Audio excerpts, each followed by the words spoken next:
Good morning, students.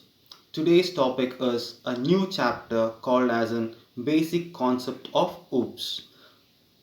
Repeat it again, the basic concepts of OOPS. Before getting into this chapter, we'll see the weightage of this chapter. Here we have one question from the 2 marks and one question from the 5 marks. The total marks is 7 marks, which will appear into the examination of point of view.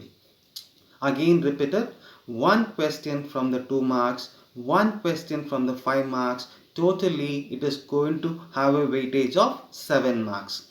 In this chapter, the major principle which you are going to follow to design the software by using a modular approach. Why you are going to use this modular approach? To design the software which is used onto a real-time systems. For an example, reservations of a railways or a reservations of a bus ticketing or a hotel management or a hospital managements, etc. We have an n number of real-time systems. Here the OOPS concept is also one of the concepts which supports to create a real-time systems. Once you want to create a real-time system programming, we are going to use a concept called as an OOPS concept. And apart from the OOPS concept, we have many different styles of programming. We have many types of programming. A first type is procedural programming. Second type is structured programming. Third type is object-oriented programming. These are the different types of one after the another. First we'll go to the procedural programming. This procedural programming is completely focused on processing of commands or instructions. Processing of a commands or instructions. Once you follow the execution of commands or instructions, the programming automatically leads you into the length of a program. Once it is a length of a program increases, the programmer finds it difficult to maintain it or debug it or find the errors. These are the different drawbacks when it comes across your procedural programming. The second style of programming is structured programming. The second style is nothing but a structured programming. In this structured programming, the major constructors are being used in the three factors. One is nothing but a sequential control statement, a conditional control statement, and looping control statement. The sequential control statement, where it executes the commands one after the another.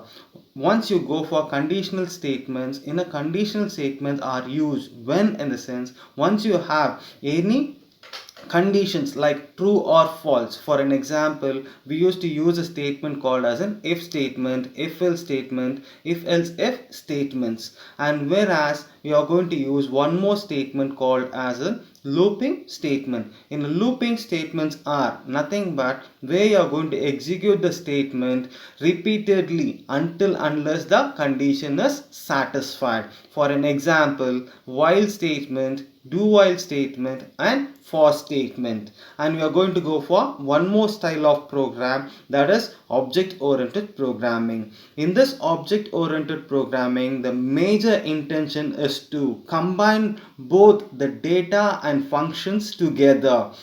What is the major intention? To combine the both data and functions together to perform in a single task. To perform in a single task or a single unit, we call that as a object oriented programming style. In this object oriented programming, the major intention is to combine both the data and functions together.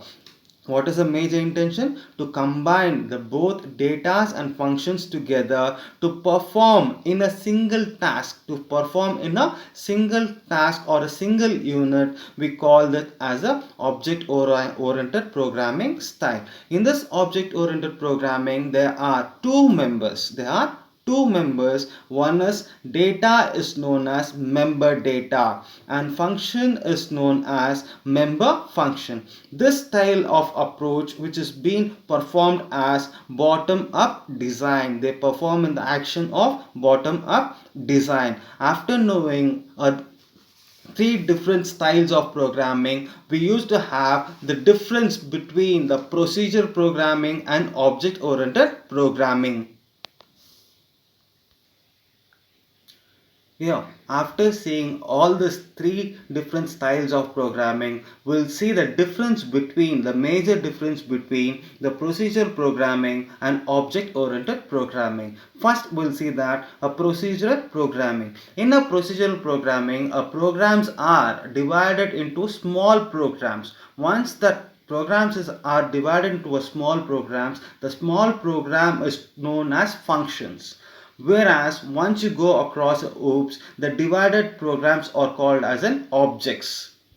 Objects are used to perform the actions. And once you come across procedural programming, data cannot be hidden. Once the data are not being hidden, the external functions can access the function at any point of the program. But whereas can be hidden in a hoops concept. Once the data is hidden, the external functions cannot be accessed by the other functions. And the design of approaching in a procedural programming is followed by top to bottom approach. In a procedural programming, the program start executing from top to bottom approach, whereas in a OOPS concept, it starts from bottom to up approach, bottom to top approach. In a procedural programming, they give very much importance into procedures